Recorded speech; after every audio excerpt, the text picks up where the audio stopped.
Cool. So welcome. If you are here, that means you're on time. Maybe you got here a little bit early. Somebody got here early.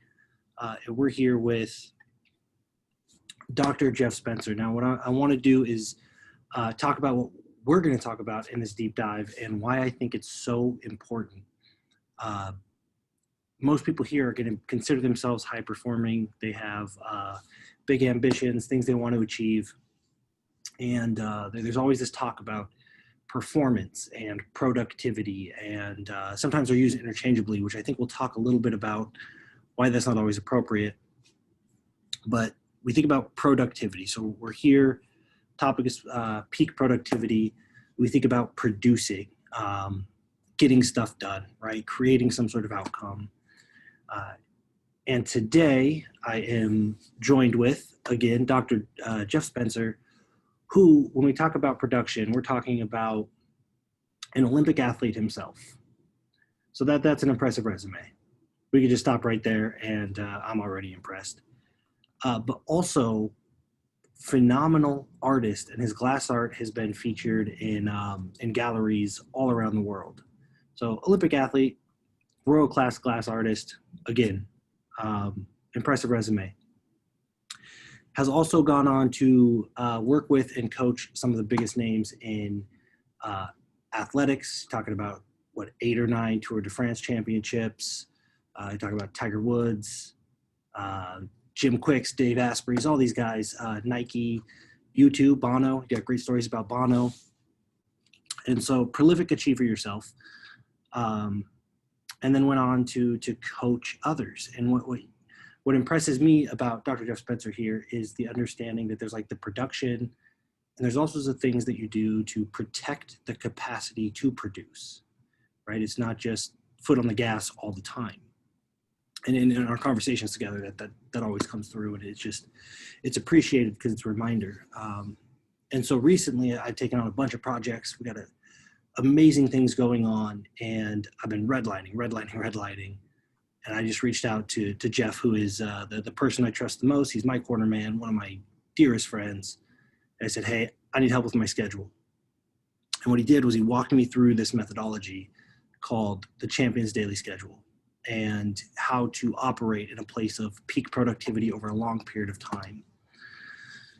And since then, I'll just tell you this, it's like, even with all the smoke coming in from all the fires in California, got a root canal, so I got a bout of antibiotics, had to move to Seattle. Even amongst all of that, it is like I am on rocket fuel all the time, just producing, maybe not having the best day every day, right? But by the end of the week, as the weeks accumulate, by the end of the month, producing more over like periods of time, without feeling burnt out or overwhelmed, and having complete clarity on what I should be working on. How to work on it, what to do when I'm not clear on what I should be working on. And that is all improved dramatically thanks to Dr. Jeff Spencer here, who in just a moment, I'm going to pass the screen off to and let him walk you through this deep dive on his methodology for really setting up the schedule, setting up your calendar for peak productivity, for creatives, for artists, for athletes, for CEOs. The framework is the same, and it really ties into what I call wind at your back, which is working with your biology, these things you come pre-programmed with, working with your biology instead of against it, and how to navigate all that. So Dr. Spencer, thank you so much for being here and sharing this with us today. I'm so excited because this has changed my life in a very short amount of time. I can't imagine it won't do the same for everybody here. So I'll give you the floor and let you walk through your Champions Daily schedule. Great. Thanks, Nick, very much. I'll just set this up and then we'll get started.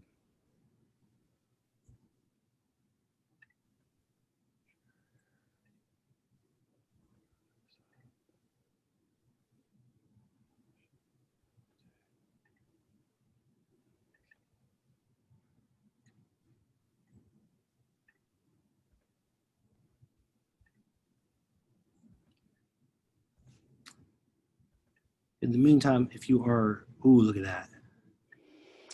Okay. Well, welcome everybody. This is predictable daily productivity.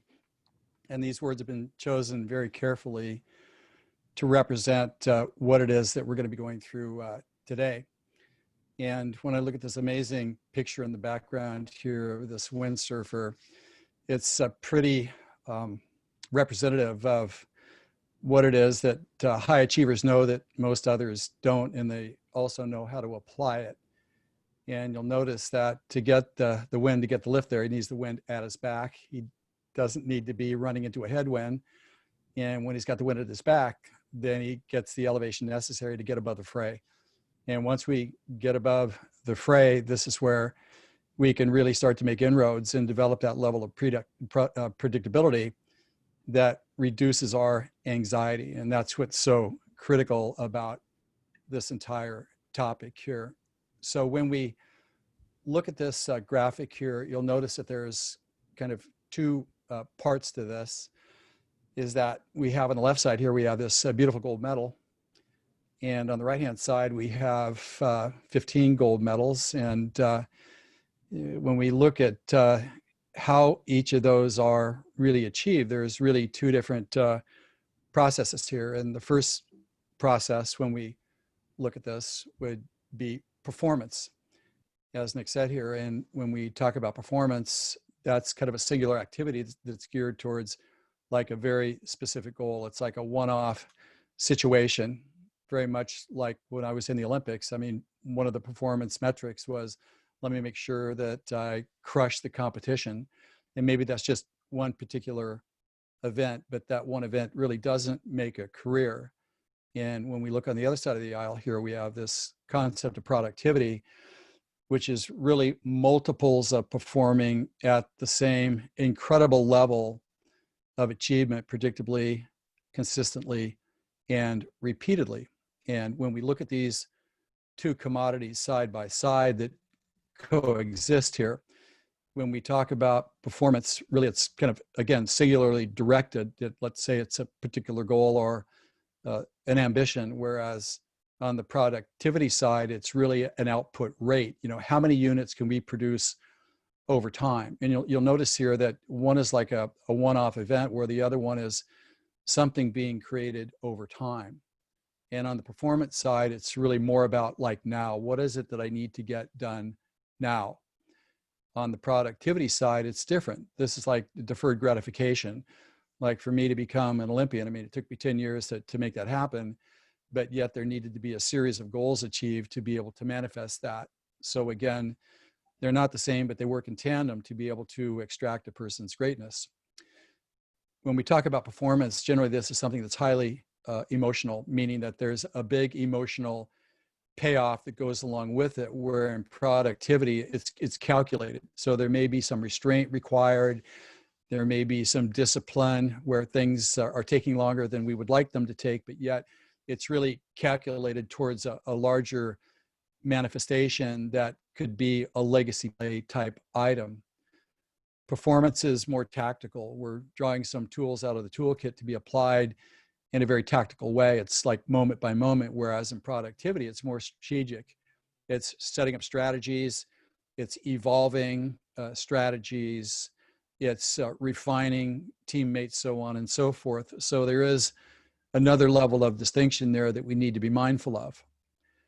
We also have the sexy side of it. When we look at the idea of performance, I mean, that's sexy, you know, in the Olympics, when you're on television, that carries a lot of gravity, whereas the productivity side is more discreet. Those are the things that are happening, you know, as you're burning the midnight oil and you're building critical mass to get to where you want to go, where those moments and those times are not really recognized or observed or seen from the outside.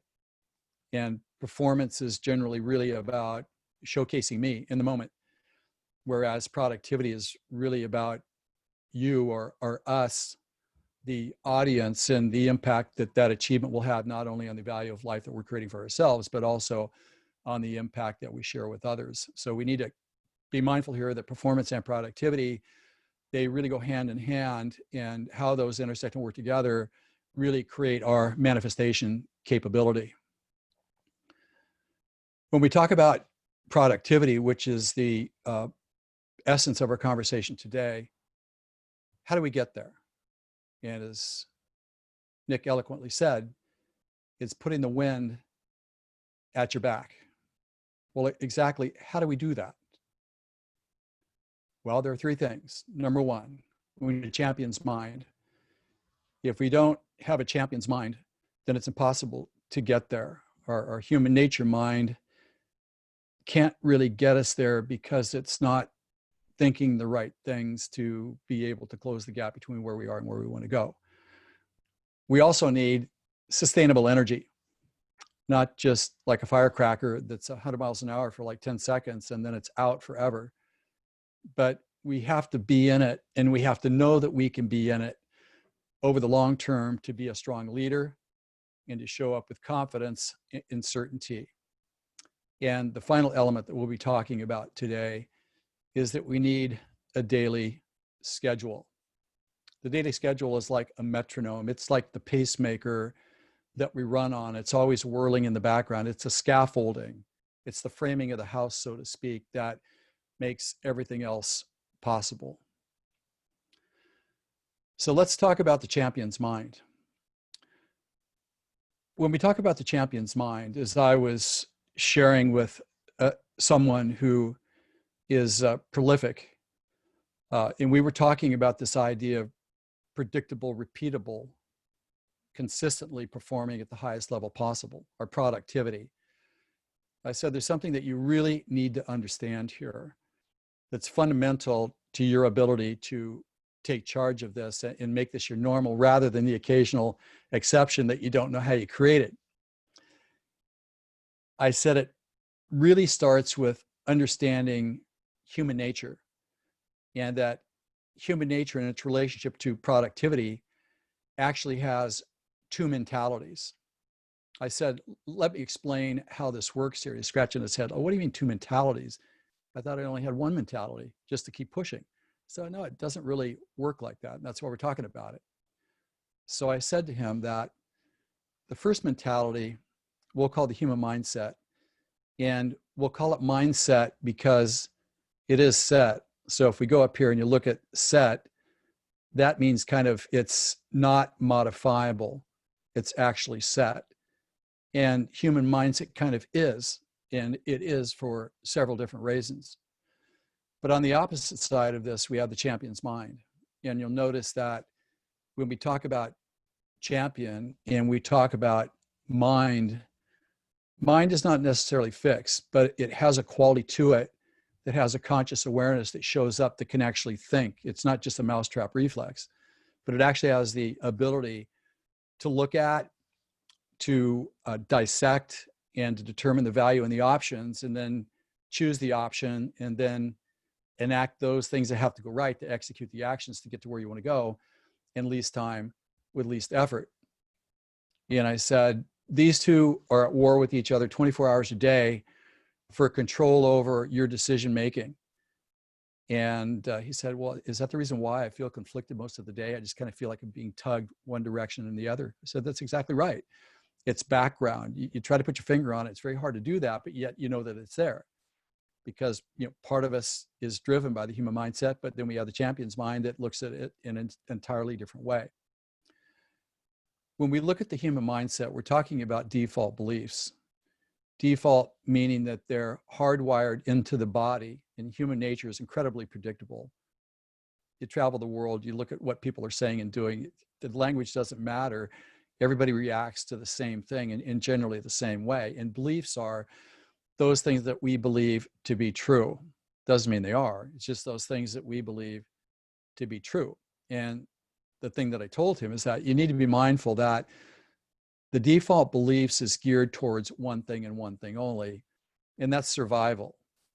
And survival is something that has to act faster than we can think. Otherwise, if we're in a situation where there's imminent danger, it could actually cause death. And because it's survival based, it gets first dibs at every moment of our life. And he said, well, do you have any examples of that? I said, yeah, as a matter of fact, I do. I said, have you ever slipped on ice and your hand knew where to put itself to break the fall? And that was faster than you could think, but it was so deliberate and so perfect that it had to be deliberate. He said, yeah, I've done that a million times. And you're right, it was faster than I could think. Well, I said, well, that's part of your survival capacity that's in your biology. It's hardwired. I said, but there's also another example, and that's how we interact with people. I asked him, I'm sure this hasn't occurred to you, but I said, have you ever said anything that at the time before you said it, it really felt like, yeah, this is the right thing to say. I really feel good about this. And then once you said it, you realize that was the stupidest thing I ever said. Can I take that 1 minute back, please? I'll give anything to get that 1 minute back, because now that I've said it, it didn't work out so well. And I don't know how I'm going to repair this relationship based upon what I said. And the trust is gone. Well, again, I think we've all done that. And we have to ask, what's the genesis of that? Because for sure it was intentional, but it was not really about goodwill. It was about survival, about protecting our ego or whatever. And here's the challenge for all of us, as I told him, and it certainly is for you and I as well, is that this first dibs reflex mousetrap, number one, I'll say, is that you can't shut it off. It's on 24 hours a day. You can't shut it off. It's with us day in and day out for every breathing day that we are here on this earth. You cannot shut it off. It's like having your computer desktop open and you have a program open that you can't shut off. It's like always there. And the challenge with this is great for survival, but it's not a recipe for creating consistent productivity, let alone success. And the only thing that it can do is that it can repeat history. It can't make it. There's no way that you can get to bigger. There's no way that you can produce at the level that's required to perform at the level that you're capable of if we're driven by our survival impulses. A lot of people think, well, that's just me. That's just the way I am. And I'm saying, well, yeah, it's really not really the you. That's your biology doing the work for you. You just need to show up and go along for the ride and not show any restraint, and you'll live a great survival life of mediocrity. So I said to him, but the good news is we have the champion's mind, and the champion's mind is our applied wisdom, meaning that there are certain things that historically have been observed that when action is taken on them, produce a very predictable outcome. And that's what we call applied wisdom.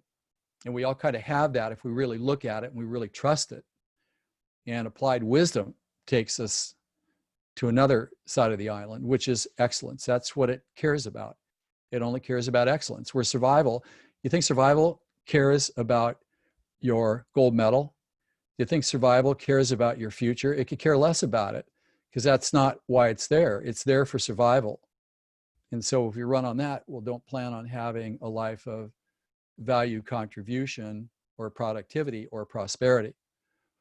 But the challenge that we have with the champion's mind is that it doesn't get first dibs, but it does have final say. So as long as we come from that place and we enact the wisdom that history has told us to be true, then we're moving forward. And this is the only way that we can make history.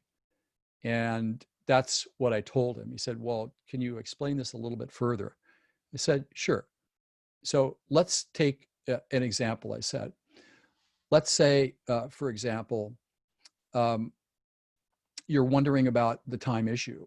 The human mindset, no worries, I got plenty of time. I think we all know that. You know, we always overestimate the amount of time that we have. The champion's mind is never like that. The champion says, I know what my inclination is, but I'm going to override it because I know the outcome if I follow the plenty of time. And it's no worries, finish early. Because we know that when we finish early, then we have a little bit of space to deal with the unanticipated things that always arise in most any situation, especially those things that are critical in nature. The human mindset regarding productivity, I'll prep in the morning, I'm pooped, I just want to get the heck out of here, I need some relief. So what happens, we get up the next day and then we start to do our planning in the morning, so we waste the entire morning planning, even before we go to work, and we're confused and we're anxious because the workday is going to start and we're not ready for it. That's not a way to start the day, because we're already off balance, we're already vulnerable to people, places, and things, and that's not the way that we want to start the day. And every champion knows that. So they show restraint, which is the most important word in the champion's vocabulary. And it's all prep today for tomorrow. So I'm ready for tomorrow today. Why that's important is that it allows us our anxiety to drop because we know where we're headed. It allows us to make some course corrections between now and then. We get up the next day, we're calm, we're not over excited, we're not hair trigger reactive. We're starting the day from a place of composure and of a strong intention and ability that we can make the day what we intended to be for us. Human nature, push harder to win bigger. That's a great idea, but the harder that we push, the more we put ourselves in health jeopardy, and also in jeopardy of imposing upon the relationships that we should be holding sacred.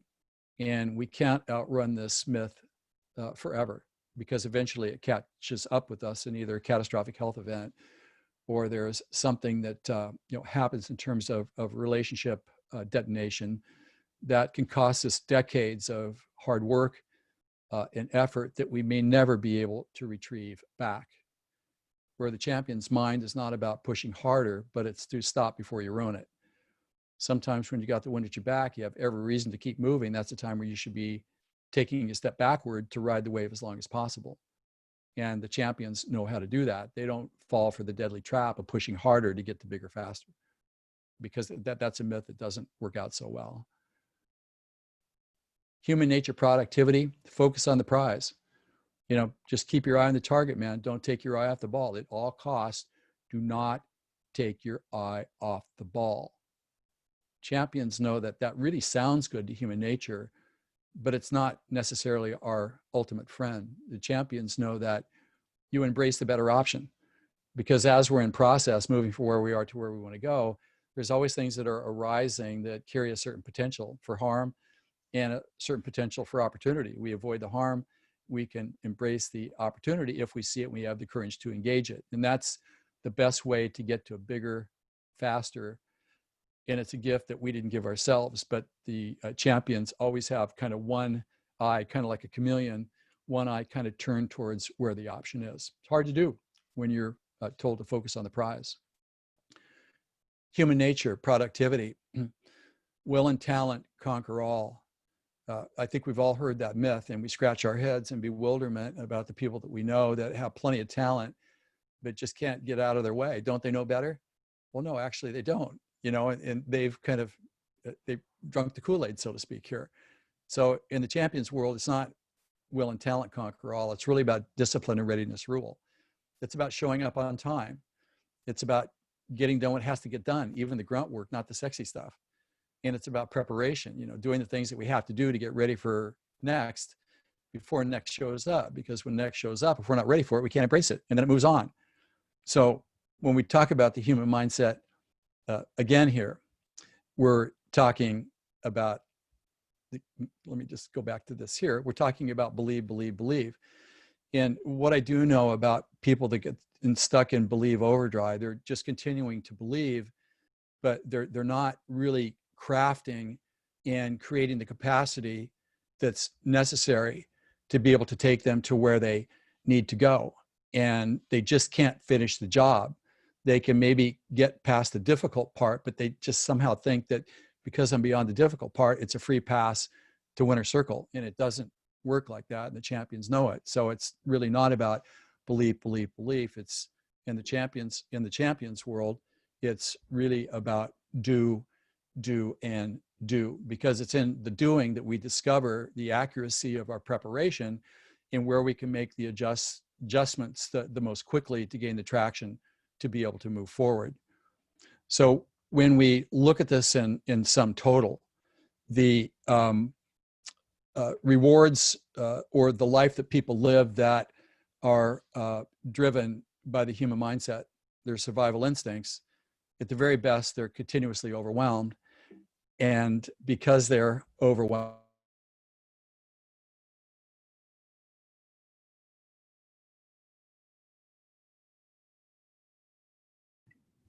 emotionally, they're deflated. The invigoration starts to trail off. And then, unfortunately, the other side of this is that they live a subpar life, and they know it, and everybody else knows it too. And then with that, then trust in the person starts to diminish. And as trust starts to diminish, then a person's confidence in themselves starts to recede. then they start to get more timid. They take on aspirations that are much lower than they're capable of. Whereas if we engage through the champion's mind, then the rule is that we always over deliver. That's just the normal. We're predictable in our outcomes. We know how to do it because we know what we're doing. We're prolific because we have a machine that has all the friction taken out of it. And as a result of that, we live way above the bar and way above par. And that's the way the champions do it. So as we go through our conversations, I always want you to be thinking about this, that there is a mind that we bring with us to look at what we're doing while we start to then execute the things that make up that schedule. Let's talk about energy here, sustainable energy. When we look at cortisol, cortisol is the energy hormone. And cortisol is created in the adrenal glands that sit on top of the kidneys here. And the hormone cortisol, and the hormone cortisol does several things that are extraordinarily important for our productivity. It's time released throughout the day. And why this is critical is that as the cortisol is dripped out over the day, if the day is properly organized, then we're going to ride the energy wave indefinitely. If the cortisol is pushed or released too much too early, then there may not be enough to support the energy needs throughout a day. Therefore, our productivity is going to be compromised. Cortisol also controls blood sugar. You know, the brain is 2% the body mass, but it consumes 20% of the body's energy. So it does need blood sugar, is what it runs on. And cortisol also controls metabolism, which is the body's process by which it generates energy. It takes food, breaks it down, converts it into usable biochemical energy.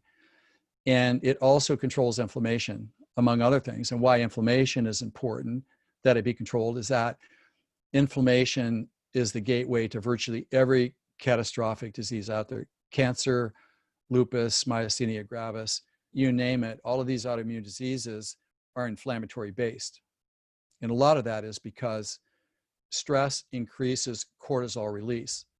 So the more stress that we have in our life, the more cortisol is released, the less cortisol we have on board to fight and put out the fire of inflammation, the less energy we have to create energy. And we can't really produce the blood sugar that the brain runs on or the other parts of the cell. So stress plays a massive role in this. And one thing to be mindful of here is that over time, too much stress leads to adrenal fatigue. And adrenal fatigue will compromise our ability to do the tasks necessary that we need to do to remain the highest level of productivity possible. And to only say that we cannot outrun this. This is something that's whirling in the background 24 hours a day that we can't outrun indefinitely. So let's take a look at what the cortisol looks like. So we have adrenal function and productivity. So you can see the line here at the bottom, and the line here, we have morning, afternoon, and we have evening here. And when we look at the concept of the interaction between productivity and cortisol, they kind of go hand in hand. They affect each other. So when we talk about productivity, we think about stress because it's a stressor for sure. And so it controls cortisol release. Cortisol release too fast, not so good. And cortisol controls productivity because if this generates energy, then that is directly related to productivity. So let's take a look at this from another perspective here. So if we look at a normal cortisol graphing throughout a day, remember it's time released, and this is a bit of a primitive diagram, but certainly sufficient here. You notice that it has a peak in the morning and then it tails off in the afternoon to the evening. And this is normal daily cortisol. It's supercharged. We just are energetic. We're optimistic, and we have high productivity. And I'll also point out here that anything that's green means good, means do it. It means it's working in our favor. if you start to experience this restless sleep, mind racing, and grouchiness start to occur, just be mindful that your normal daily cortisol rhythm is starting to change. Those are the classic signs of it. And if this is not kind of stopped, then eventually the cortisol graph looks like this throughout a day, where we have high daily cortisol. And we know that when we're chasing to catch up, we just can't quite get to the carrot, but yet we're running for it as fast as we can run. And it's unique here that we're burnt out simultaneously with being wired. We're so exhausted, we can't sleep. And another characteristic sign of this is we're agitated, but simultaneously unmotivated. Kind of these, paradoxes here, but yet that's something that is very characteristic of high daily cortisol. Now, the next level of degradation of adrenal function here and cortisol production is this graph here. I think you can kind of figure out where this is headed here. And this is where we're descending farther and farther and farther towards that destination point where the bad stuff starts to show up. And this is low daily cortisol. We get good sleep, but despite the good sleep, we still have daily fatigue. Just can't get beyond it. Activities such as working out, being with stimulating people helps, but there's always a reversion back to that daily fatigue. So much so that sometimes we can fall asleep any place, like any time. So the next stop on the journey here is this profile here. And this profile is where we have high night cortisol, and that's experienced by insomnia. But it's also interesting because we're preoccupied. We're not available for conversation. We're just somewhere, and we can be very aggressive about our time and our responses with other people. And it's not unusual to see people going down the rabbit hole, chasing things on the internet for hours on end. This is very classic of high night cortisol. And if this is not addressed, then we eventually have something that looks like this. And this is where we have no cortisol left. And our unavailability as a human dramatically increases. We're unresponsive. And our ability to perform is almost like non-existent. So I hope that you see a pattern here that no one can basically outrun. And it really comes down to the question, what is it that we're willing to do to maintain a normal cortisol rhythm by controlling our activities and live above par? Or, are we willing to address the consequences of one of these three aberrant levels of cortisol that can lead to a subpar life? And no amount of effort could get us beyond this because, once the tank is empty, you cannot push at the same level. So I want to be mindful of this as we go through our conversation, because we need to look at the reality of a high push lifestyle, the necessity for performing and producing, and also being in a situation where there will be a continuing decline of function over time that no amount of will can overcome. You can't bite the battle. You cannot beat this into submission. It will not happen. So we have to kind of find our way of being productive and supporting our biology like simultaneously. So that takes us to this metronome here. And if we look at this metronome, what do metronomes do? They're like pacemakers. And these metronomes help us with the pacing that's appropriate and consistent with what's necessary to perform at the level that the metronome is set for us to be able to achieve. And this brings us to part 3 of our conversation. And this is talking about the daily schedule. We talked about the mindset. Great, we got to have that, plays an essential role. We just talked about sustainable energy and the influence of the cortisol graph in relationship to stress. And the solution here for sure in the context of our conversation is the concept of the daily schedule, which is somewhat of an enigma to most people. So let me show you the daily schedule. All you need to do is master this and life is going to be great. So there you go. That's all you need to do is master that and apply that and life's going to be great. Okay, so here's what you need to know is that we've got another hour and a half in front of us here where you're going to master this. You will know exactly what all of this means, because what we're going to do, we're going to deconstruct this and we're going to build this from the bottom up. So here we go.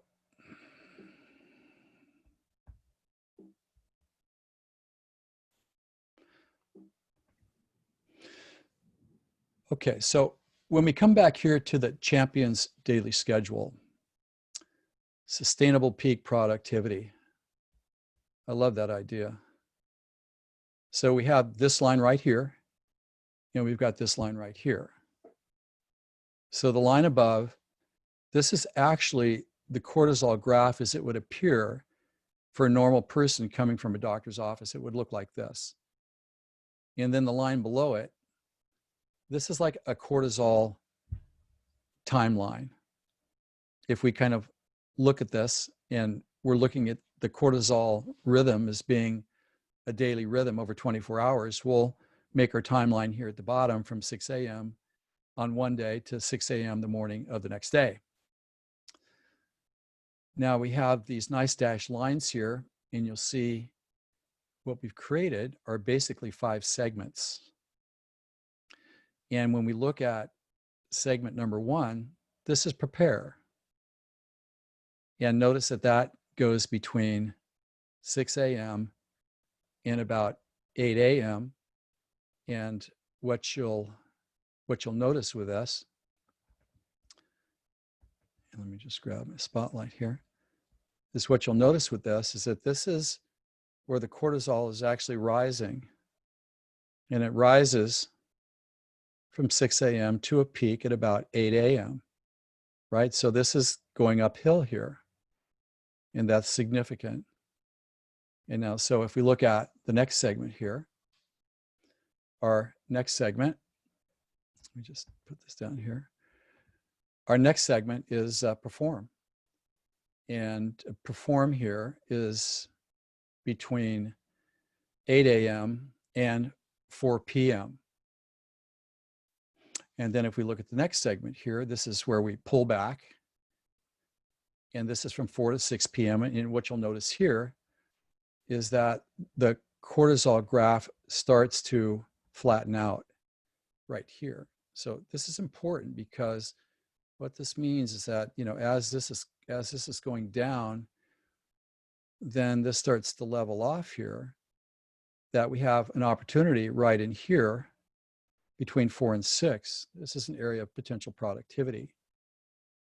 Okay, so if we come back down here and we look again at the next segment here, this is pause, and this is between 6 p.m. and 10 p.m. And then our final segment, segment number 5 here, is payback. So you can see how that looks there. All of these different segments start with the letter P: perform, prepare, perform, pull back, pause, and payback, and they each have times that have been assigned to them.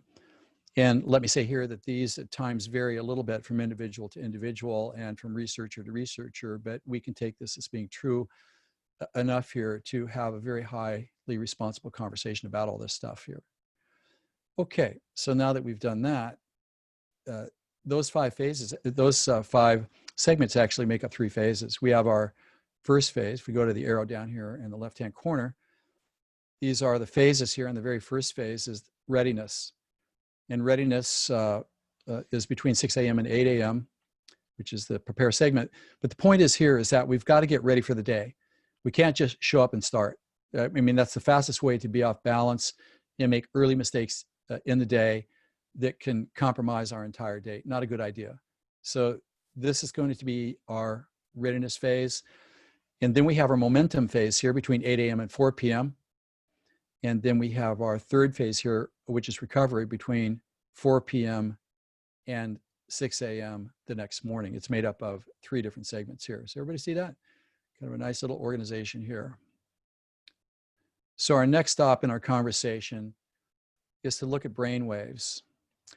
Now, the reason why brain waves are important is because the brain waves that the brain emits have a certain biologic impact on our body. And if we synchronize our activities with the brain waves, then we're going to get the most value for our day, along with synchronizing the activities that we choose in each of these 5 different segments to work with our biology rather than against it. So when we look at the brain waves here and the energy levels, if we come here to segment 1, prepare, this is where the alpha brain wave, which looks like this, causes an energy rise. And when we talk about an alpha brain wave, we're talking about a state of being where we're not highly excitable and we're not agitated and we're not highly reactive, but we're contemplative and we're creative and we're in the moment and we can get stuff done. And that's the way that you want to start the day. When we talk about segment 2, perform, this is a beta brain wave that looks like this. You can see that this is all choppy and it's compressed, it's erratic. It looks like fingernails going across a chalkboard. Well, that's kind of the way that we feel. And notice that this corresponds here to the performance. This corresponds to the performance segment here. And during the performance segment here, as the cortisol level drops, what happens in our workday, starting at 8 a.m., and this is just arbitrary. Some of us start earlier, some of us start later. This is just kind of an arbitrary thing. And all we need to do is kind of slide that time over that coincides with where we begin our day. But the point is that during the performance side of our day, this is where we go to war. We go to war against ourselves. We go to war against other people. We go to war against the forces that don't want us to have a great day. This is where we face things that get in the way that we didn't anticipate. This is where the bad news comes in. This is where the good news comes in. This is where we're conflicted. Some moments are great, some moments are not so great. But the challenge with the beta wave, because it's choppy, it steals energy and it's pro-aging. You don't want to be on beta indefinitely. And so you can see here is that if you get up irritated, well, that's not a good idea, because then you're already into the energy burn when you should be on an energy rise. And that's why what we select here is really important. That's why when we get to that, you'll see that we've constructed this in a way that we're working with rather than against our biology. And so when we move over then to the next phase here, and the next phase is the pullback. And the pullback is also alpha. And this is an energy gain because you can see that now the cortisol level flattens out. And that's between 4 and 6 p.m., which is quite interesting because all the world records in sports always happen between 4 and 6 p.m. Well, why is that? Well, it's because our biology is synchronized to perform at a much higher level there. It's not designed to do that first thing in the morning. It's designed to do that like right here. And so this is where we get an energy gain. This is where the alpha rhythm should predominate based upon the activities that we create for ourselves here that we'll fill in just a moment here. And then we move on to the next phase here, which is alpha. And you'll notice how we have a slight energy drop here. And again, we kind of know what that looks like. There's the alpha drop. And then we get to segment number 5 here, which is in recovery. And this is a delta wave. And you notice that this looks different. And this is because we're sleeping. And this is where the body and mind are recharging. And this is where the body and mind are cleansing itself. So that's some of the neurology of all this and why this is important that we get things synchronized correctly to work in our favor rather than us swimming upstream against it. So with that, let's now take a look at our kind of next category. And this category is of alertness levels. There are certain levels of alertness and dullness that we need to be mindful of so that we can select those activities that we do to be in concert with this. So we'll notice here in the arrow that this is an alertness peak here at approximately 10 a.m. So if it's an alertness peak, let's make sure that we're taking advantage of that in terms of doing something that may be difficult or require a high level of creativity. And then we have a low here at 3 p.m.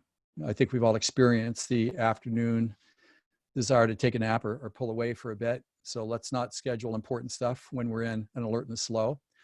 And then we have at 6 p.m., we have an alertness peak again. And then we have a 9 p.m. low. And then the lowest alertness that we have is approximately 4 a.m. in the morning. So you can see again here, we have another set of parameters that we should be looking at to decide when we're going to be doing what in our workday to increase our productivity and also our recovery.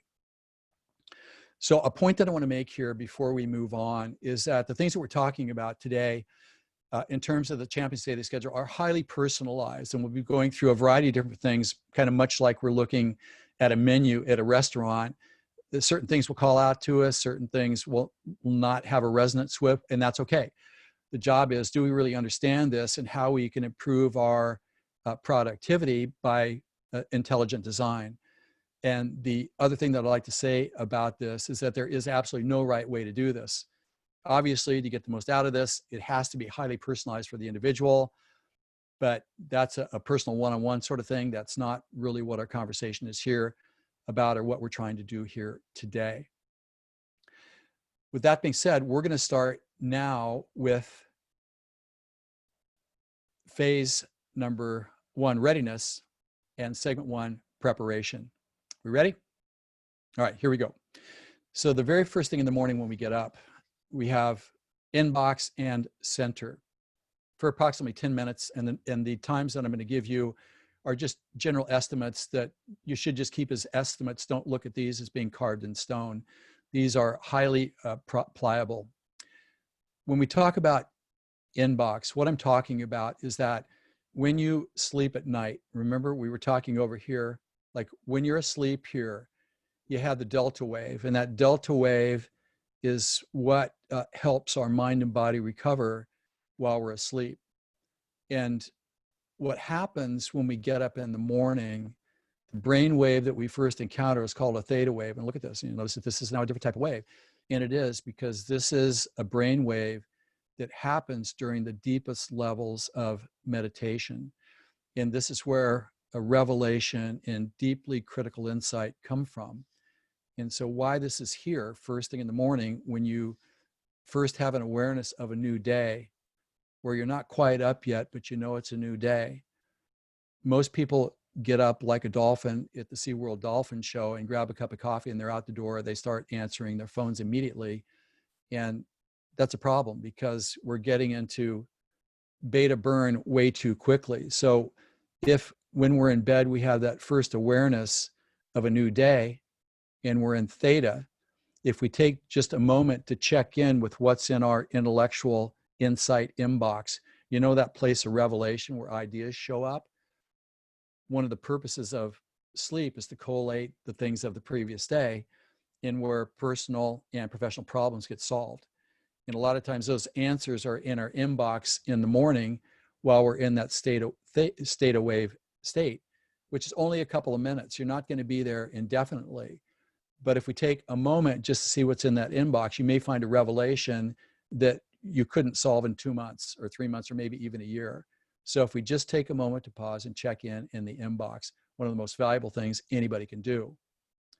And once we've kind of checked in, just maybe a minute or two, that's all, then we're going to look at the centering part of this. And when I talk about center, this is where we do some form of ritualistic engagement and acknowledgement of the day. It can be traditional prayer. It can be meditation as taught in some of the Eastern traditions. It can be Qigong, Tai Chi. It can be something along those lines. But the point is here is that if we have a couple of minutes of deliberate focus, of purposeful action that takes us from the theta to alpha wave. Remember, you don't want to go here too fast because then you're burning up energy that you may need here in the day. You don't want to do that. Most people do this. We want to go to a centering exercise for maybe 10 minutes. I just described what some of the options are there because you want to be in the alpha state. You want to be in that state where you're making the decisions consciously about what you want to happen. You're not reflexively responding to everybody else's emergency that they're now making your problem. And unless we consciously set that up in the morning, it isn't going to happen because it's not a natural state of being. Natural state of being from the human nature perspective is to be in fear, is to be in survival. That is beta. That is driving us into an early depletion of energy. So that's why this is so important. The next item on the list here is to take a peek at the phone or emails to make sure that there's nothing critical that you need to respond to. If you're like me, I got to deal with Eastern Europe, I got to deal with Scandinavia, I got to deal with South America. So if there's something I need to know about, I have to respond quickly because that's what I do for my clients. So it's fair for me to take a peek at it, but not to answer anything if it's not an emergency. Peek means peek. It doesn't mean respond. So if I do this, then my anxiety drops a little bit because I know I've checked in. Don't check in, anxiety up. Great. So we peek at this, and then we get into a physical warm-up. Now notice that I didn't say workout, I said warm-up, because in the morning when you get up, the muscles are tight, the muscles have shortened because of sleep, and the muscle temperature cools off at night while you're sleeping. And when we get up, again, we look at the cortisol graph here, and it's moving upward to peak about 2 hours after we arise. So if we get into a hard workout, when the body's trying to get itself back to where it needs to be to start the day, that we actually may be stealing energy that we need later in the day. We may have a false sense of what our recovery is, because if it's a workout instead of a warm up, we may get an unrealistic appraisal of what the impact of the workout will be on us for that particular day. And we don't want that. So in an ideal situation, and because we're talking about what is it that high achievers do here, we're not talking about what other people would do. We're talking about you and I, high achievers. This would be like a warm-up activity. You can go for a 20-minute jog. You can do a stationary bicycle. You can do some, vigorous calisthenics. You can do a weight workout that's not going from a one rep max. But the idea of this is to put the body back on its longest length, to get some circulation going, to prime the pump, to get the muscle temperature up, to get the body elastic, so that we can start to proceed ahead, not at race pace, but not like petrified wood either. And that's why the warm up here is significant. And again, it could be 20 minutes. 10 is not insignificant. So please, don't let the time here get in the way, or your human nature, your survival instinct tell you that 5 minutes is insignificant, because it's not. But that's what our human nature is going to tell us. 10 minutes added up over a week is an hour and 10 minutes. That's a lot. That's not insignificant. So again, that's why I've chosen to put the warm up here. It's worked really well for the executives. The next thing is, once we're warmed up, is to groom ourselves. And while we're grooming, this is where we return to mind. And this is where we go back to the human versus the champion's mind. And we're going to ask ourselves, okay, Jeff, what mindset are you going to come from today? You tell me in a very deliberate way. Are you going to be highly reactive? Are you going to come from your human mindset? Are you going to be out of control? Are you going to use up energy too quickly? Are you going to make really bad decisions starting early in the day? Or are you going to choose the champion's mind and decide now that that's how you're going to show up? And why this is important is that while we're grooming, the mind is idle. This is a perfect time to be contemplating deliberately from what mindset or mind do we want to come from that day. And we can't think about that here, because if you're thinking about this here, it's already too late. You're already overreacting. You can't get this back. It's too late. We have to set this up here in preparation while we're in alpha, while we're on an energy rise here. And once we're done with our grooming, in our decision about which mind we're going to come from, this is where we can have breakfast, and then we can also review our schedule for the day. And then we have, in some instances, 45-minute flex periods. Some people love to study in the morning. They love to read. They love their creative time. This is a really good time to nourish that side of ourselves. So this is for sure discretionary. And then we move to the next point here. And another thing I want to say about this is that, we could spend easily a week or a month just going through the nuances of this, the biology, the physiology, the psychology of all this. So we're doing this in a way to give you a panoramic view of what the schedule looks like. So before we actually kind of go live here, and remember, even though it's 8 o'clock, this may shift depending upon your biology and what your habits are. But the point is here is that before you engage people, places, and things in the performance segment here, you want to make 2 decisions. Number one, why am I doing this? You know, what's the purpose for you engaging this day? Because if you have purpose and you're aware of the purpose, then you're going to have drive, because purpose gives us drive. Like I have a picture of my wife and my daughter, and I have a picture of a silhouette of a crowd, which represents everybody that I interface and will interface with that day. And I look at that. And because when I look at those three pictures, and I do this faithfully, not ritualistically, where I'm thinking about something else while I'm looking at the pictures, but I'm looking at the pictures and I'm saying to myself, why am I doing this? Well, I'm doing this for my wife and my daughter to uphold an obligation and a commitment that I gave them, which is important to me. And it's also what I give you and why I showed up today to give you value, because that's important to me, that you shortcut your learning to be the best that you could be, to honor your potential, and also be of humanitarian value and a contributor to humanity. That's a conscious choice. If we wait till our third cup of coffee here, where we somehow jumped in the car and got to work, but it happened so fast we don't know how we did it, then that to me was starting the day from a place of vulnerability, high psychic vulnerability. And then the last thing before we start to engage people, places, and things is this idea of presence. This is deciding how we're going to show up. Are we going to show up and be the best that we can be for people because we believe that they deserve that? Or are we going to let our moods dictate how we're going to show up, which they don't deserve?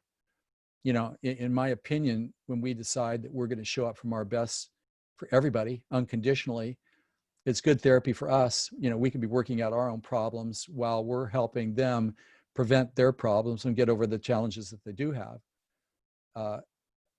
To me, that's the most important thing that you can do in a day, is to decide how you're going to show up.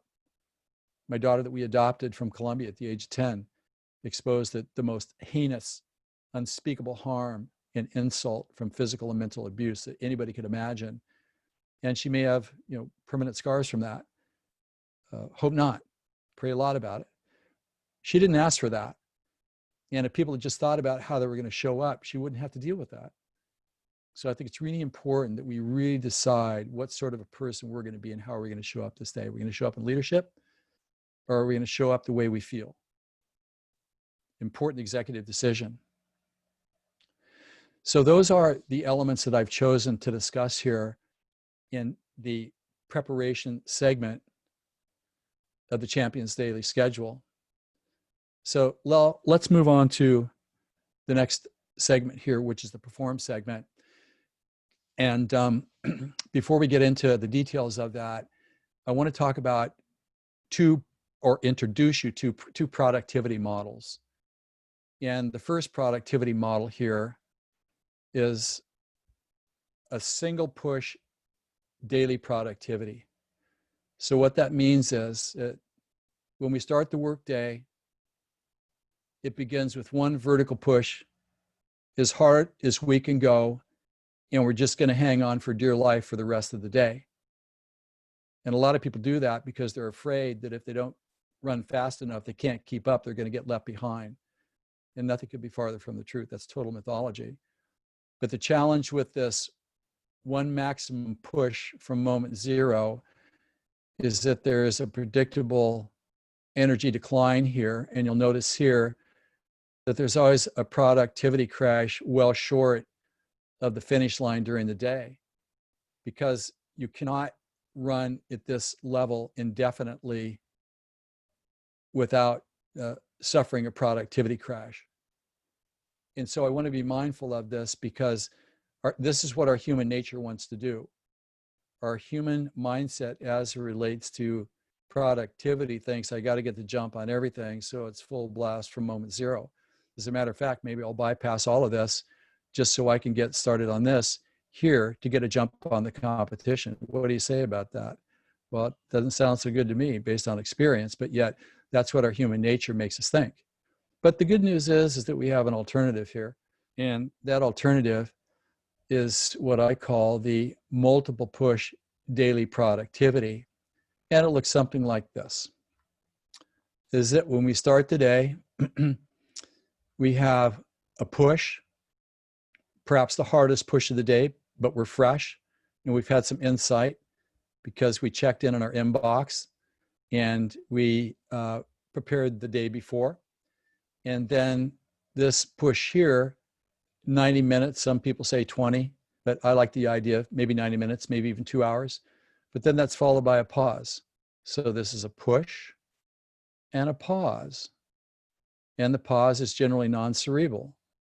And then once we've paused a bit, caught our breath, then we do push 2, which is maybe an easier task, same category. And once we're done with that for maybe, again, 60, 90 minutes, then we come back and we take another pause.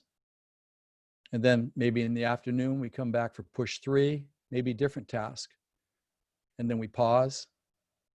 And then we have a 4th push, different task. And then we have a pause cleanup to the end of the day.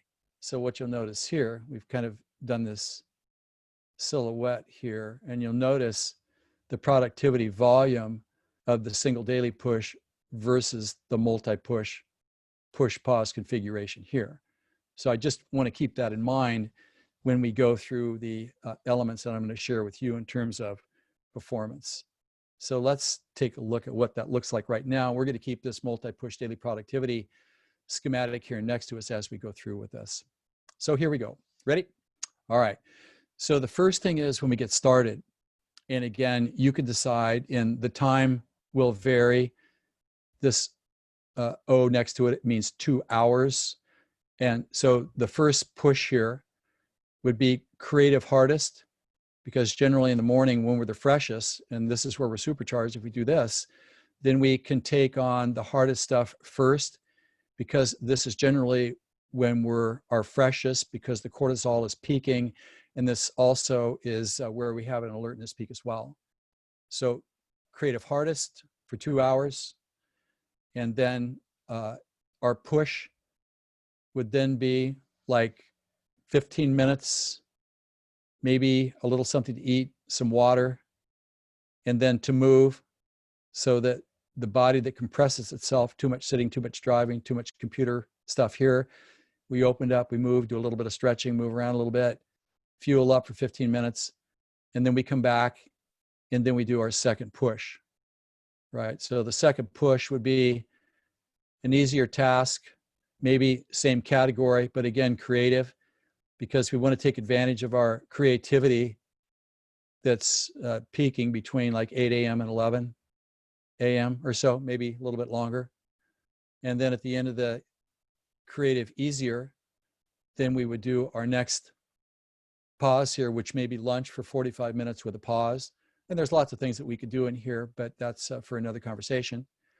And then after lunch, we could come back, which would be push 3. Notice it's a different task.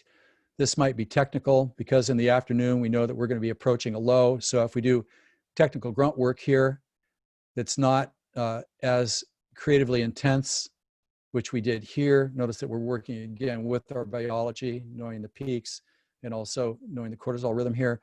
And then at the end of this 90 minutes, then we could come back with another, maybe a nap, move, maybe a little extra fuel here, which would be another, one of our pushes.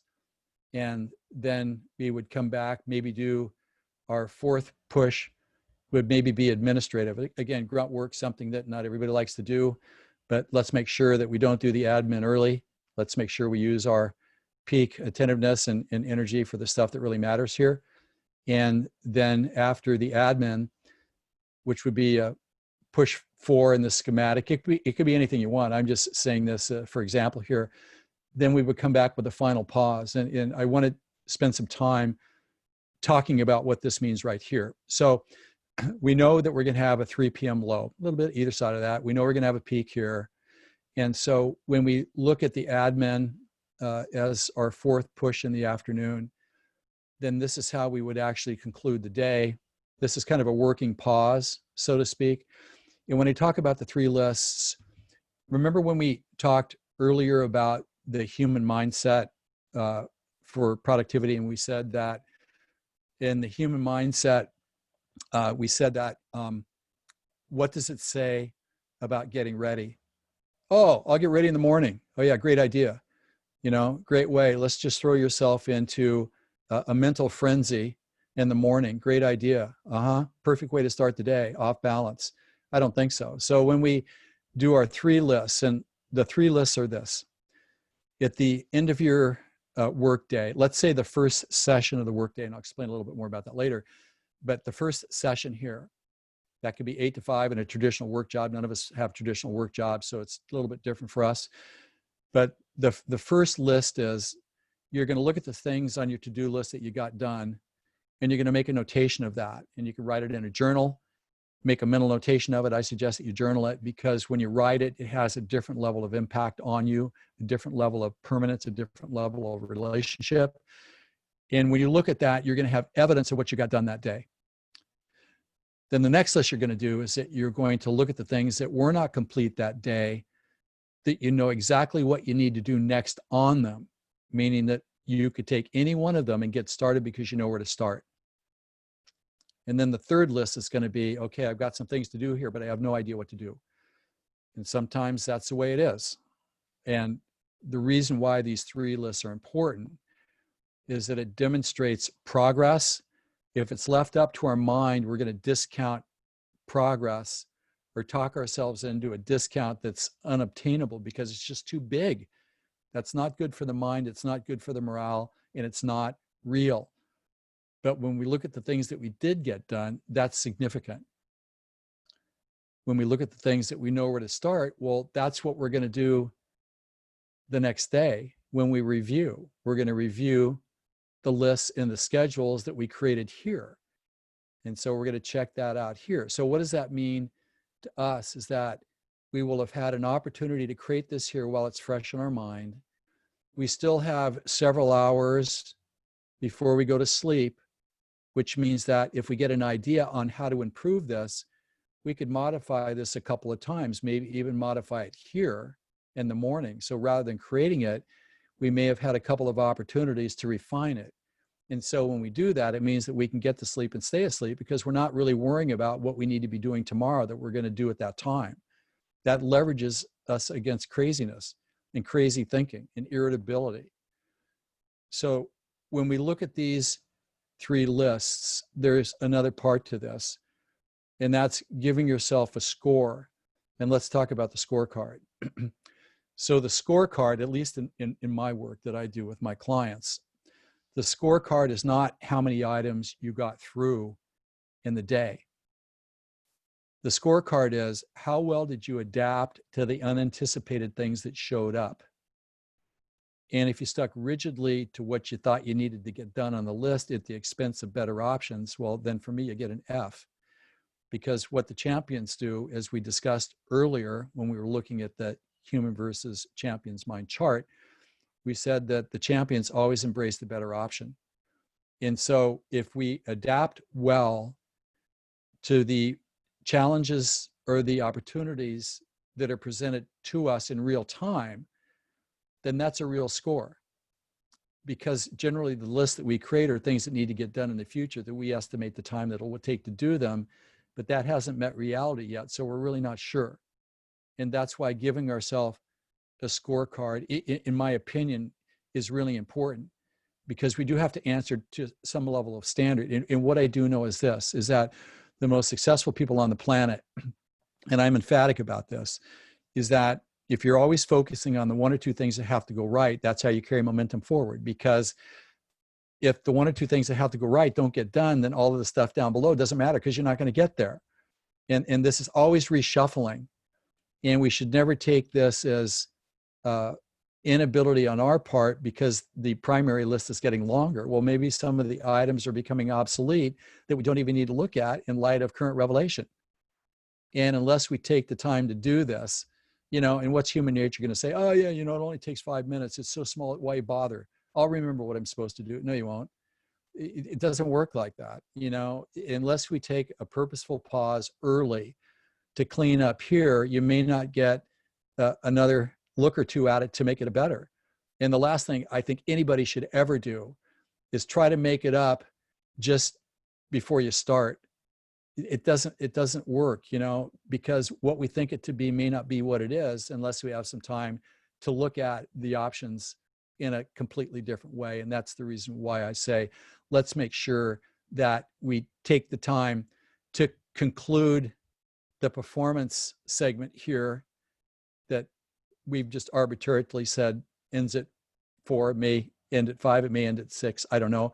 But only to say here is that we do know that the cortisol graph levels out here, and this is where we're going to get, again, an energy gain. So with that being said, let's move to our next segment here. It's only taken me 50 years to figure this out. Okay, so here we go.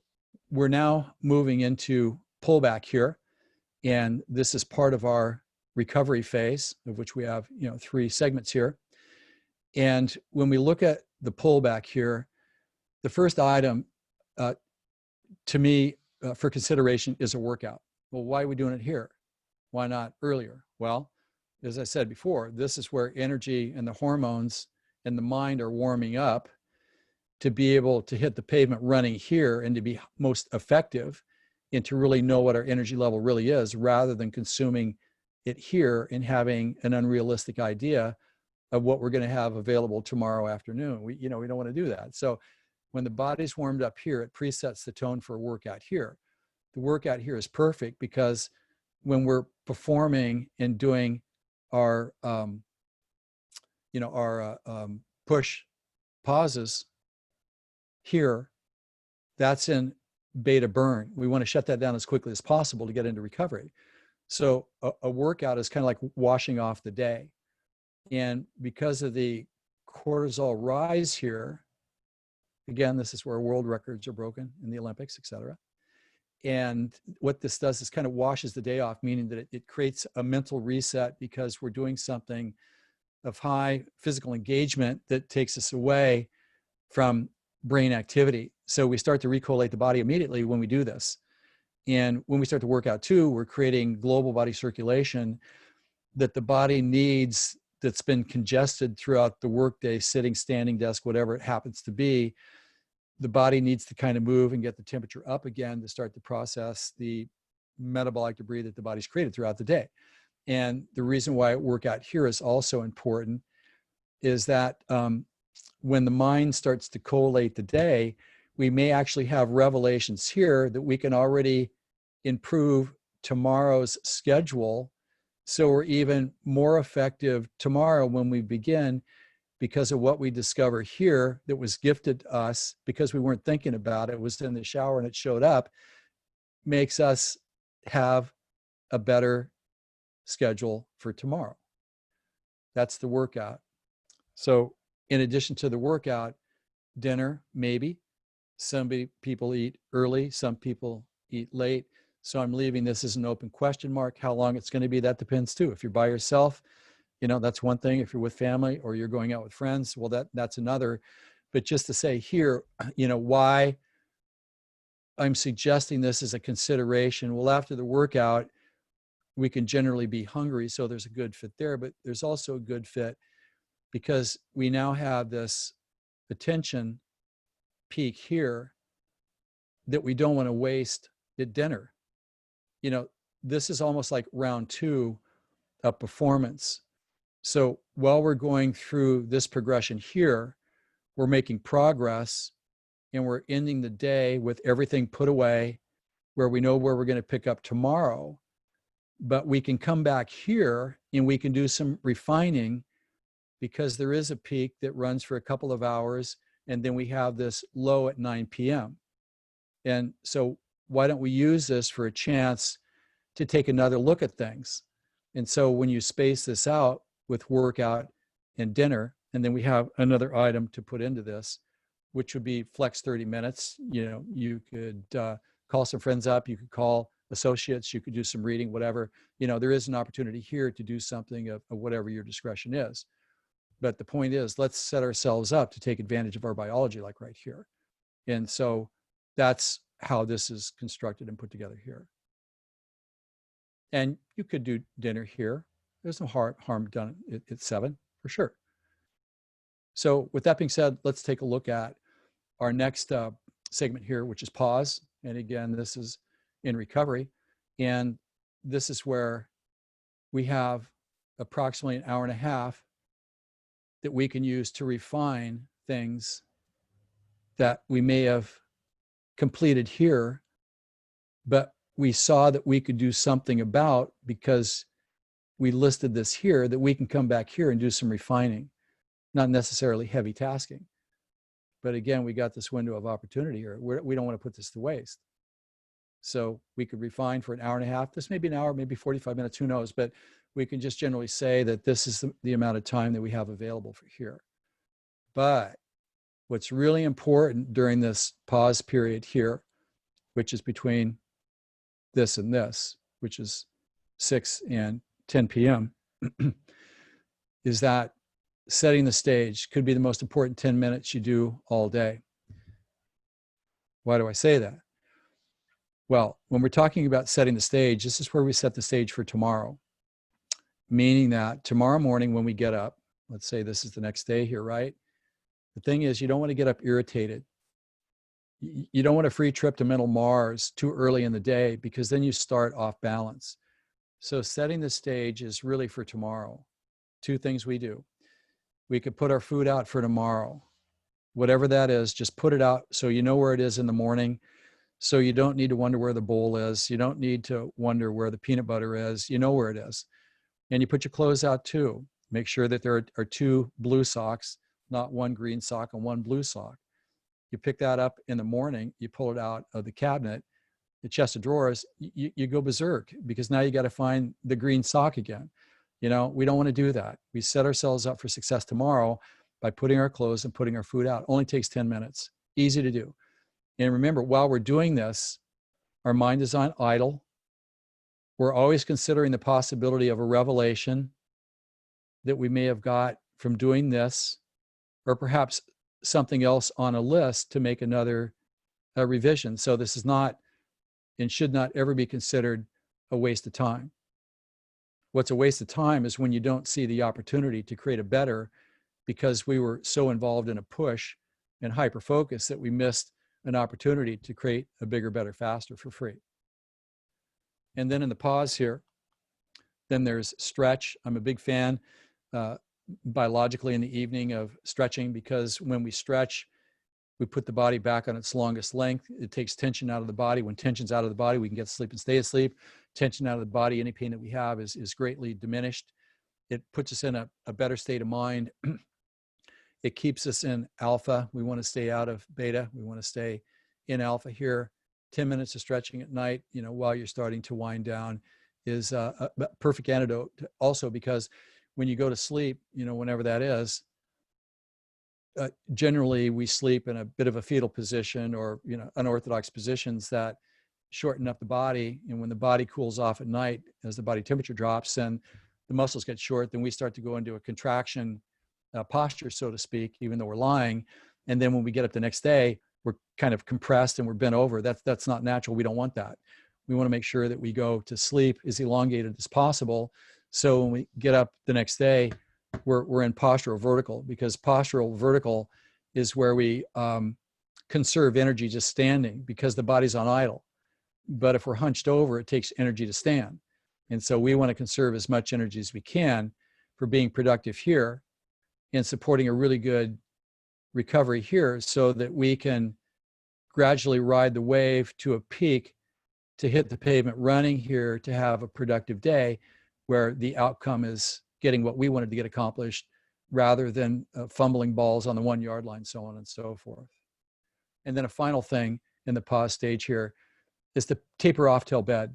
You know, turn the electronics off half hour before, you know, if possible. It isn't always possible. Sometimes you need to check it. You know, if you're in a place of high responsibility like I am, I need to check it, because if somebody needs me, I can't, you know, say that I was asleep, missed your call before 9 o'clock. That's, you know, that's not going to fly. So the idea here is to taper till bed, because what your enemy is, your number one enemy, is showing up the next day here dead or unresponsive or distracted, unable to perform, because this is where unforced amateurish mental errors can take place that are actually more the rule rather than the occasional exception. You know, we want to set ourselves up for success, not failure. That's why I work with my clients the way I do. I'm not going to set them up for failure. if they want to work with me, well, there's certain things we got to get done if that's really what our objective really is. So we're going to taper till bed. Let's now move on to our final segment here, which is payback. This is where we're paying back the debt. You know how much energy and substance it takes from us to do this day in and day out? Fight the battle. We got to pay this back day in and day out, because if we don't pay it back, then the Pied Piper may come a knocking between the ages of 40 and 60. That's a zone of doom, because we're slowly losing our functional reserve. And as we're losing our functional reserve, our window of vulnerability for the bad stuff showing up increases. And it takes 20 or 30 years of work to deplete ourselves to a point where the bad stuff starts to show up. It's silently eroding behind the scenes, day in and day out. And we have the illusion that everything's okay because we feel okay. But we could be running on fumes and not even know it. That's why we've got to have a payback here. And the executives got to know it. Because if we're not sure whether we're going to make it to the finish line, we're going to show up in uncertainty. And our clients are going to feel it, and it's going to make them really uncomfortable, because they're going to smell that we're not sure about us.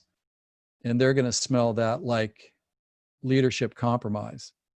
Should I trust someone that I know isn't certain about their belief in self to stay in the game long enough to get the ball into the end zone? So payback is essential. Delta wave, different type of brain wave. This is where the body and mind recharge. And this is where the body and mind cleanse. This is where the body detoxifies itself from all the debris, toxic thinking. Got to recharge the battery. Otherwise, we get up the next day a little underpowered. We dig a deeper hole for ourselves day in and day out. There are people that are dying in their early 40s from heart attacks and strokes. We don't want that. So when we come back to payback here, here's what we need to know, is that there's two parts to this. While we're sleeping between 10 and 6 a.m., people have different sleep requirements, so that's variable. But the point is that the first several hours of sleep are dedicated to body recovery. And then the second half of sleep is devoted to mind recovery, psychological recovery. So if we don't get to sleep and stay asleep, first thing not to recover is the body. Body immunity drops, physical performance drops, things that we don't want to happen. Because, remember, as an executive, you want to give yourself time to get to the top. And then once you've figured it out, amass a legacy that's the best that it can be. And a lot of people, they get to the place where they finally got it figured out, then they have a catastrophic illness or a relationship failure. We don't want that. So we're going to take care of our body here, and we're going to let our mind recover here by getting to and staying asleep. And again, we could do a whole module on this that would take us a month to get through. That's not our purpose today. I want to go through some critical points here that I think are really important for this level of conversation. So the first thing here, we've seen the word scorecard before. We saw it back here. And this is where we scored ourselves and our ability to adapt throughout the day to the situations that were unanticipated. This is a different scorecard. This is where we're going to score ourselves on the entire day. So how'd you do preparing for the day? How did you adapt? Did we actually get into a recovery mode, taking advantage of the energy gain here? Did we take advantage of the peak? Or did we cave? What do we do here? Do we set ourselves up to get to sleep and not be irritated in the morning? And set ourselves up to physically restore ourselves? Did we make some refinements on the stuff that we completed here because we have space for that? Scorecard. And it shouldn't be an official thing but just give yourself a score. You could just do this mentally. Before you get into bed casually, let me give myself a score on the day. How well did I do? I'll give myself an 8. I'll give myself a 7. I'll give myself a 10 or a 9, whatever. But the point is that it's important that we do this in a way that's real. because if we do it in a way that's real, we're going to feel a lot better about ourselves. And whatever the score is, if we don't judge ourselves either, it's like I put this in here for all of my clients because I want you to learn not to judge yourself. I want you to look at your life and the situations that you're facing. And can you say to yourself, you're adapting well? Because you're adapting well and you're still tired, and we can account for that. And then we can build a payback into this by working on your schedule, by looking at what the weeks and months look like moving forward, then we can pay this back. But we have to be able to look at ourselves and reconcile ourselves to ourselves. And this is a great way to do that. That's why I put this here. Don't need to share this with anybody. It's for us and us to be real about ourselves and to realize that every day is not going to be perfect, and we don't need to be perfect. If we're 90% good on everything, that's still an A. You don't need 100% perfect to get an A. 90% is good enough. And then the second thing that we want to do here is that we need to provide some level of conscious gratitude and thankfulness to the day that we had and the opportunities that we engaged and the challenges that we avoided, and perhaps just to steal, I say that affectionately, but one of Nic's important platform items is if you have a day where nothing went wrong, that's a great day. And to be mindful of that, because it really is. I mean, it's a miracle that we have the lives that we do, considering all the things that could happen. But to consciously acknowledge that is extraordinarily important, because gratitude is the gateway to forgiveness for ourselves and for other people. And when we do that, then we hang on to our energy.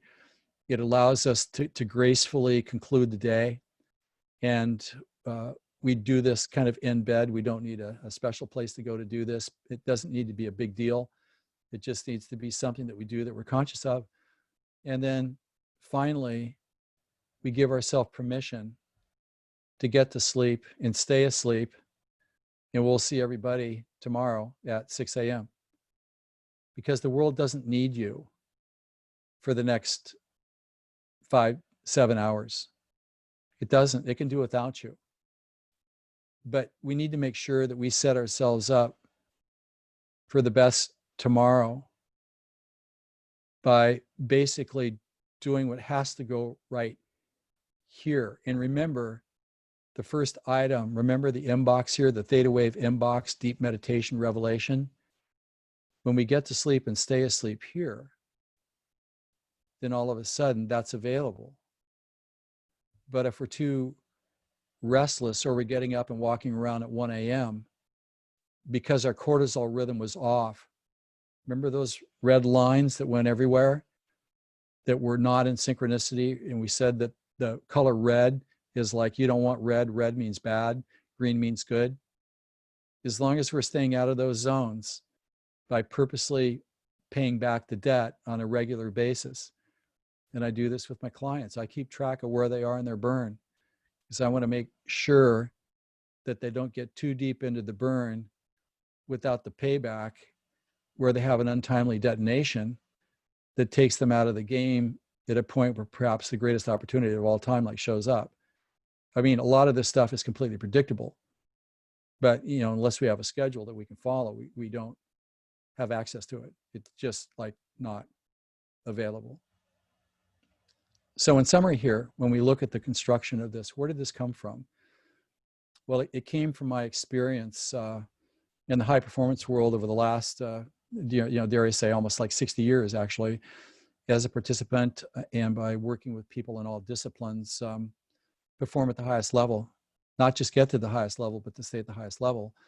And because of my, medical healthcare training, I have an internship at the Institute for Functional Medicine. So I'm really skilled on all of this stuff, but I also have a master's degree in sports science. So I know how to craft a body that gets stuff done, and being an Olympian, I know what it takes to show up and do what has to go right to be able to move the needle and punch that ball into the end zone. So, those kind of three things all kind of mixed together in a kind of unique cocktail allowed me to craft this in a way that history has proven this over and over to be a bit of a metronome that runs in the background that I use with my clients. And I want to be very clear again that, again, not everybody has to do all of this, because certain things of this will speak to other people, that will speak to the individual at specific points in time. And those things that speak to us are the things that we should embrace. I had one client executive, he owns a financial firm in Vancouver, BC, and he said, I want your schedule. I'm going to follow it to a T. I said, well, I'm not going to give it to you if that's the case. So why not? I said, well, because if I give it to you and you have a lot of success with it, you're not going to know which things you did made the difference. And maybe 90% of the things that you're doing on here aren't relevant for you, but you're not going to know that, but you're going to spend time doing it because you think that it was part of how you got there. We're going to start with a couple of things first and make it easy. So just, between us and, where should we start with this? I mean, for sure, the preparation side, this is not time or energy super intensive. This is really a matter of orchestration.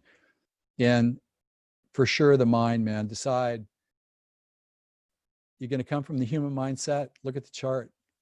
Go back and look at it. Are you going to come from that, or are you going to come from the champion's mind? For sure. Decide your purpose. Like, why am I doing this? And can you reconcile that in a way that's true to you? And how you're going to show up, make a commitment, name it, not think it, but name it. I mean, that's the place to start with this, for sure. If you're inclined to do a physical, make it a warm-up. Your workout's here. This is the warm-up. This is the perfect time biologically to do the workout. Try it. I think you'll like it. When we talk about the performance side of it, I think you keep in mind that we have these highs and lows in our attentiveness. We talked about the push-pause configuration of this, but I think the real key to consider first and foremost is the 3 lists in the scorecard. The workout, we've discussed the why, but not the what. This is highly individualized. We could spend a month on this alone. When it comes to the pause, setting the stage and stretch for sure, but also to be mindful that you can come back and refine some of the items here during this period, because you have a peak here. We don't want that peak to go to waste watching television, or eating dinner. We need to hold this like sacred. This, most important, just give yourself permission to get to sleep and stay asleep. I think that's about all I have to say at this time with this. I'm going to pull myself off screen share here, and we'll open this up to questions. Absolutely. But just, I think probably one thing I'd like to say, if I could here, Nick, on this is that, what happens if we actually do this? If we do the things in a progressive way that gives us the ability to stay in the game and produce at a much higher level, we're going to have a much better quality of life, and we're going to give a lot more to people and influence not only the quality of our lives, but of their lives as well in generations to come. Our families are going to trust us because we're getting stuff done. It's not just another promise. I promise when I get there, I'll stop.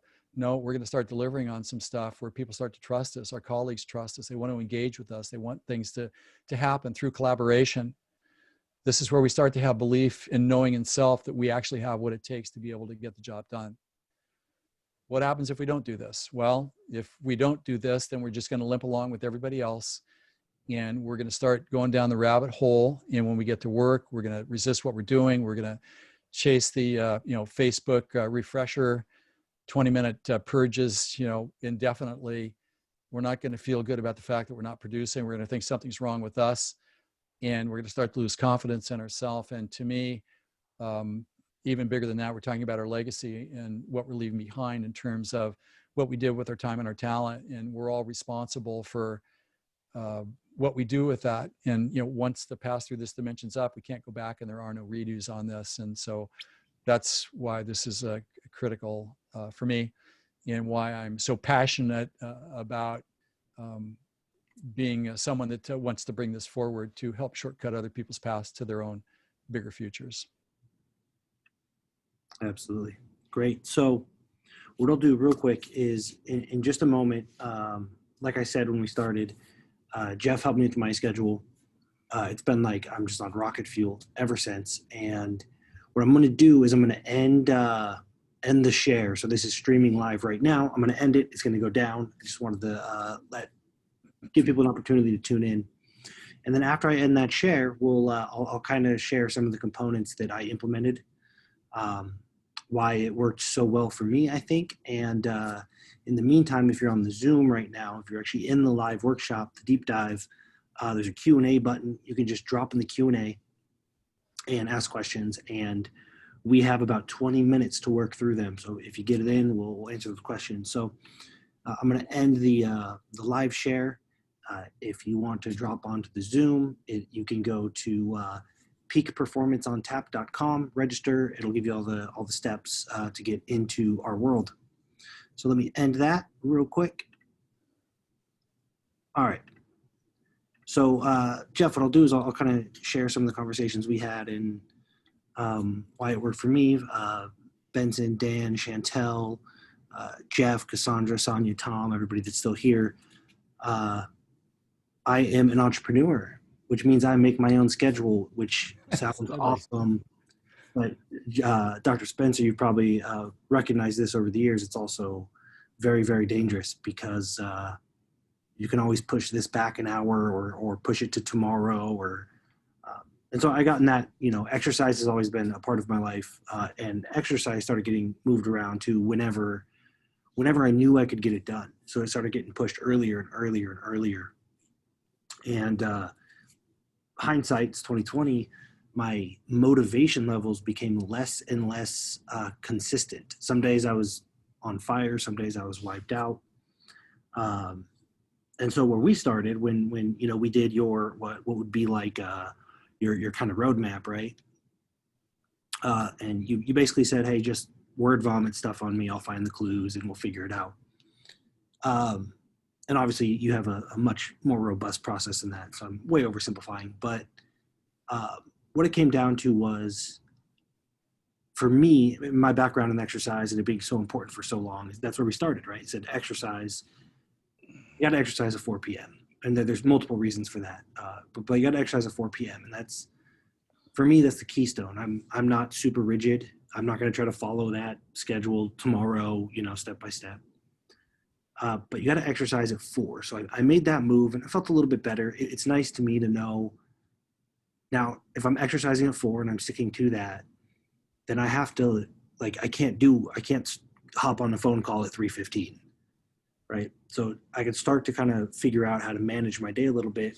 And then we had another conversation about the 3 lists.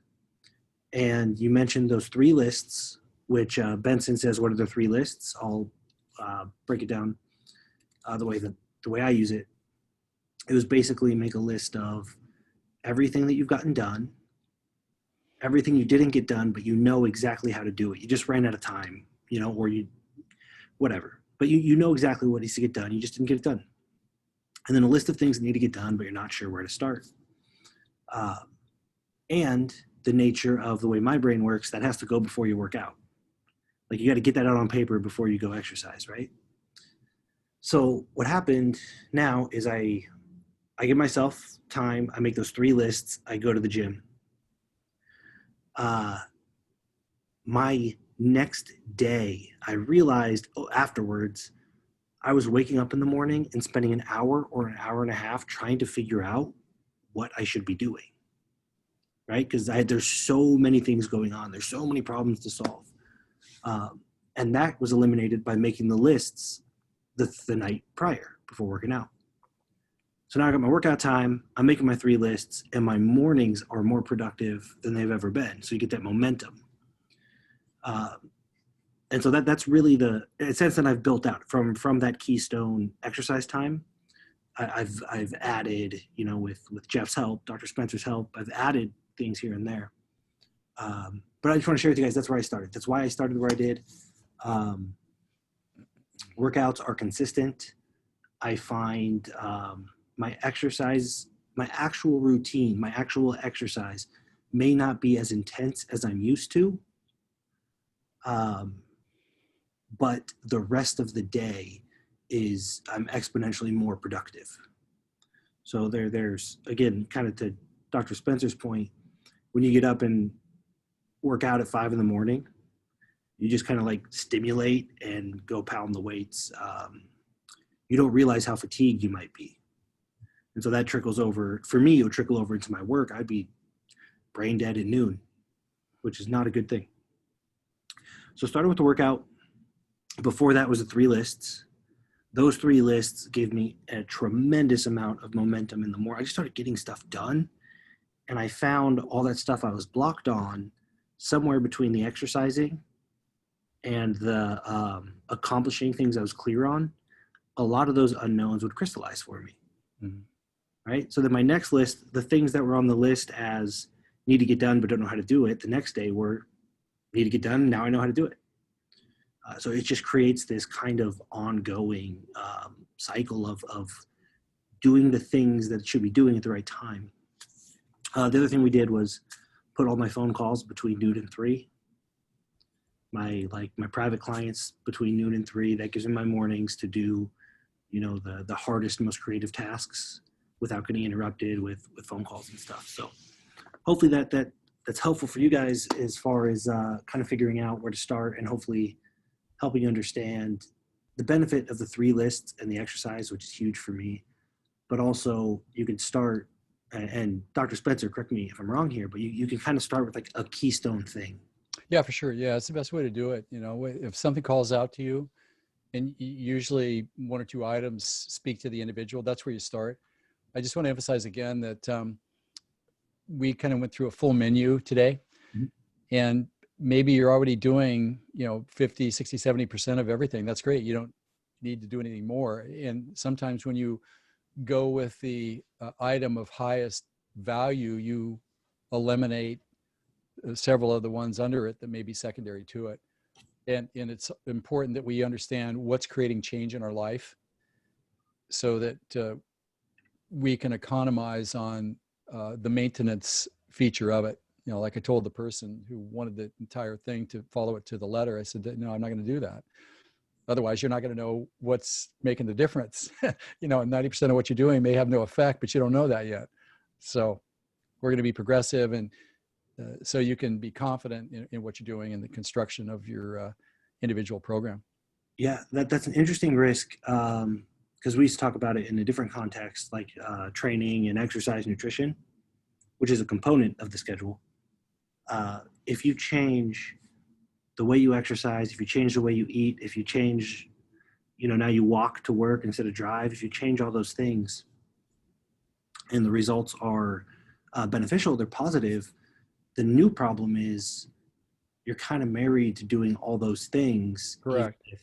Yeah, exactly. 1 or 2 of them may not be moving the needle, right? Exactly right. So that's another great point.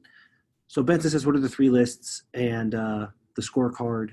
I'll tell you the thing that I love, the reason Dr. Spencer, everything he talks about and we work together, the reason it resonates is you're graded on how well, if you work with Jeff one-on-one or, small group, you're graded on how well you adapted, not how strictly you followed the regimen.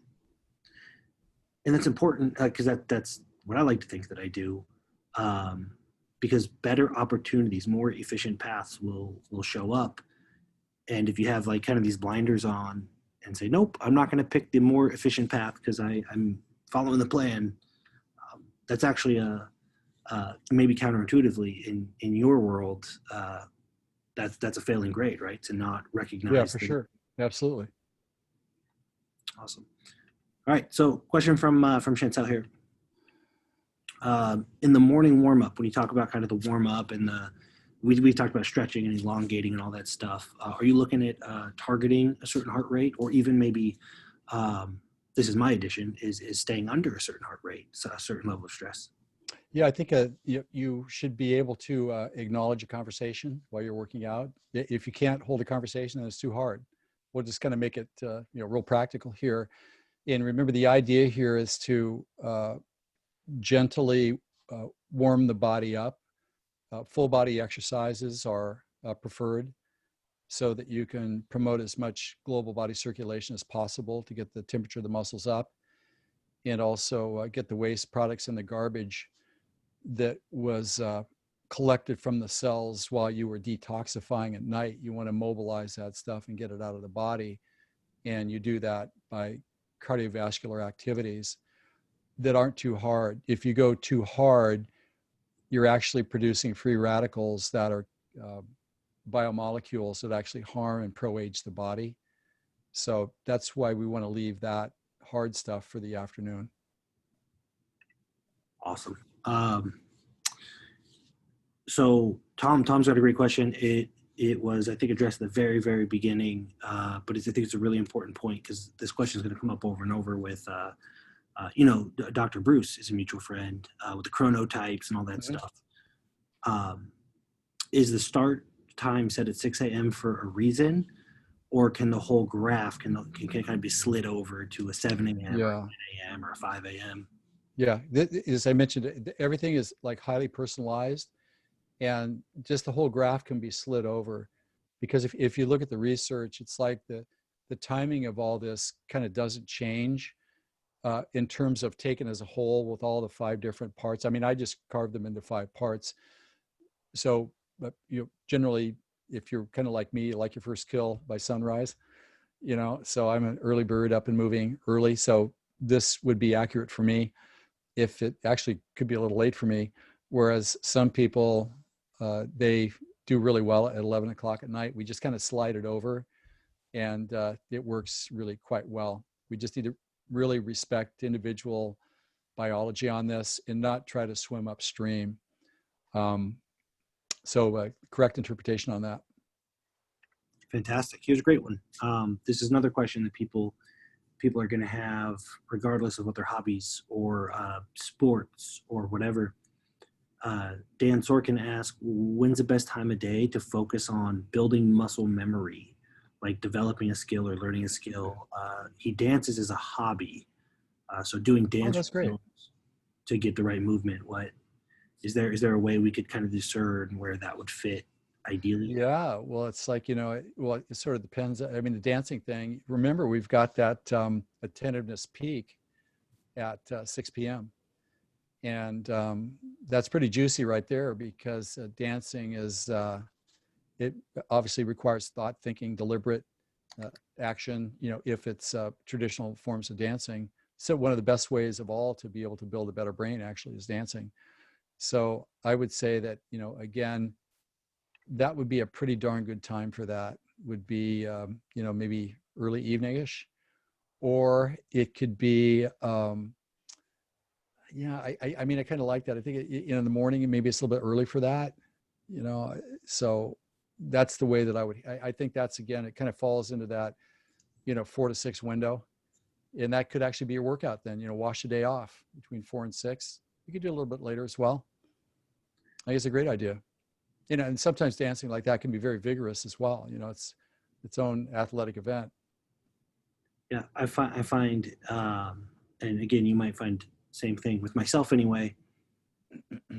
It makes sense to me. And looking back in my career as United Strongman and powerlifting and all that stuff, I performed the best probably around 5 p.m. So that 4 to 6 range. Mm-hmm. It's really difficult to put things that you care about, right? When we prioritize and say, hey, it's really important to me.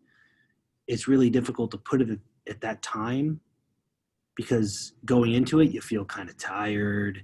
A lot of stuff came up, stuff like that. So it's, I think it's really important to hold that time sacred. And for me anyway, it's if exercise is really, really important to me, or dancing or whatever, and I don't hold that time sacred. I don't have some sort of method or ritual to get me out the door and into the gym.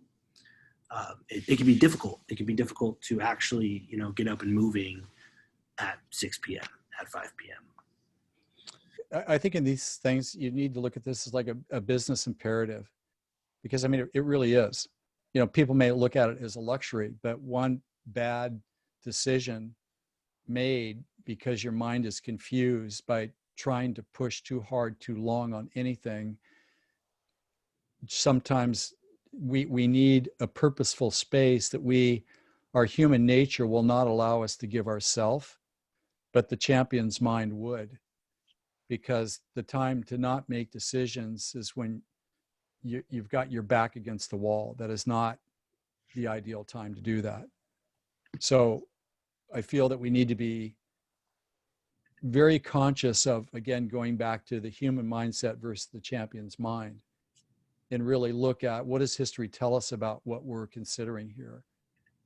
And when we look at these timetables that work with our biology, it may not be, perfectly suitable for imposed schedules that people have created without considering the biology involved in it.